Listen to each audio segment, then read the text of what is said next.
In this video, I want to talk about structuring your document for your table of contents. You have a couple of options of table of contents, and one of them is a single column table of contents, and the other one is a nested type table of contents where you have a chapter and sub-chapters appear as a second bullet point in an outline type format. So I'll show you that, but I want to make sure that we structure the document correctly first.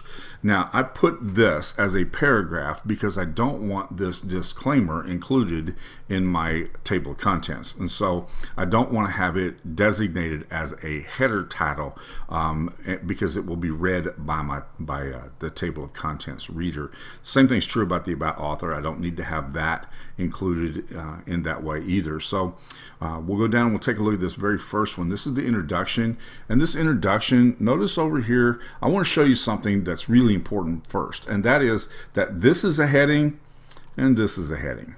Now, this is not read by the table of contents. This one is. There's a big difference between these two. This is designated for every page in the document. This is designated for this particular section in the document. Now, you can change these up here, but this is never read by the table of contents. This is what gets read by the table of contents generator. So make sure you understand the difference between those two. This is going to be an H2 tag, and I can change that to an H1. It depends on how I want this to appear in my table of contents. In this case, I'm going to change it to an H1 tag, and we'll take a look at that, see how that's going to look, okay? Now, I've got a paragraph that's just kind of dangling out here. I don't know whether I'm going to keep that paragraph or not, but this is what we're going to do. My first chapter is chapter 1, Why Do People Fail? That's an H1 tag. I want to check to see if my next tags are correct.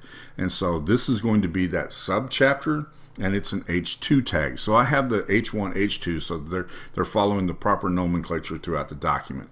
All right, we can go through and check that just to make sure that that's right, but we're good to go from here.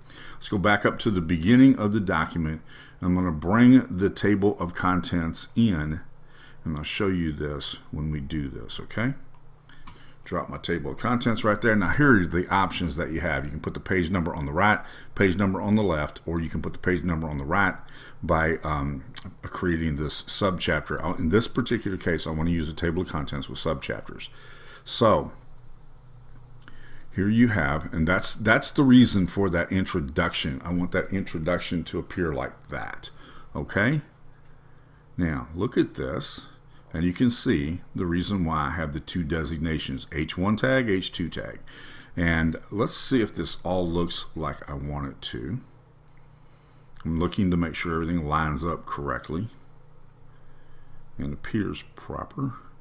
This one right here appears a little bit out of place. So, okay, and here we are back at the top of the table of contents. So I'm going to go up here, click on this, make sure I've got the TOC wrapper in place, and I'm going to hit the refresh the table of contents button right here. This is going to adjust my page numbering, and it will address those issues that I had earlier with things being too long. Okay, see, now it looks clean. Don't have this being crowded over here, and it looks really, really good. Okay, that's how you structure your document so that it looks proper in your table of contents.